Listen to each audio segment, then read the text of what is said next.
Seamus, it's nearly a month into your new business, Casey Recovery and Performance. What was the inspiration for setting it up?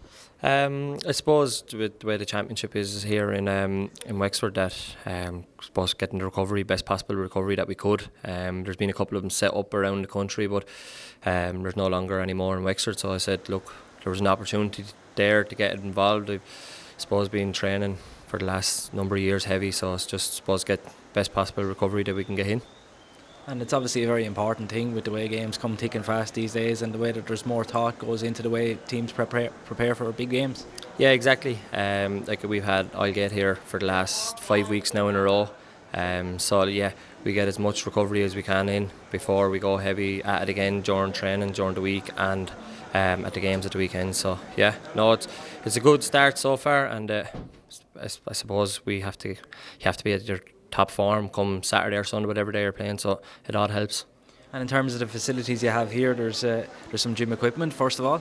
Yeah, so we have a gym here. We've two racks. We've a couple of barbells and a trap bar there as well, and a couple of weights. So this side of it hasn't really been looked at or promoted yet. It's more the recovery side, but this will be in the coming weeks. Now we'll be pushing this side of things as well. So if we look at the recovery side of things, there's lots of different things there that people mightn't be that familiar with. Yeah, so first when you come in, we'd have the compression boots in the corner there. So they're like a sleeve, you throw them on onto your legs, and the compress up obviously is the name is in it, and the decompress then for a cycle of 15 minutes. So it's to get more circulation around the legs or the hips, whatever parts you use, just to help you recover more. We then go to an infrared sauna. So unlike normal saunas, the infrared gets inside your body and works out. So we it's to help better with recovery and injuries. It's like the red light therapy gets into the body and helps out. Helps you recover better. Then we go to the hot and cold. So we have a nice bath in there that we can get down to 4 degrees. Now we don't go down that low. It's a lot colder. But so it's 13 degrees there I think this evening. So it's cold enough for the lads. And then we have a hot tub there. Again to get into it's 37 degrees. So the hot cold. Again circulation. Take down the inflammation from swellings or knocks, whatever lads have there during that picked up over the last couple of weeks or yesterday in the game. And in terms of the hot and cold, is that something that people that get into for a minute and then keep shopping and changing, or is it something that you get in and then just get into the other? It'll vary with different people. Some people will like to do the chop and change and do 2 minutes in one, 2 minutes in the other, and maybe do a 5 or 10 minute cycle of that. Some people will just get into the cold for anywhere between 2 to 5 minutes and then into the finishing the hot before the shower, and some lads won't do the cold and they'll get straight into the hot. So it's completely up to the person and what they're happy with.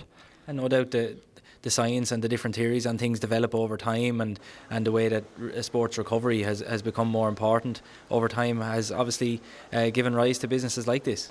Yeah, 100%. As I said, like the way the championship here is, it's not just GA side of things, it's soccer, rugby as well. That it can only be a benefit. Like we've many lads coming in, different teams, different sports, so it's brilliant. But in terms of the science is ever growing, so we have to be up to date on it. That there could be a new area that we could look into, maybe hopefully in the future or whatever. But we as you said, it's always growing, so we always have to be aware of what's out there. And in terms of the practicalities, so we'll take someone who's played a tough championship match on a Sunday. When is the best time for them to be doing things like this?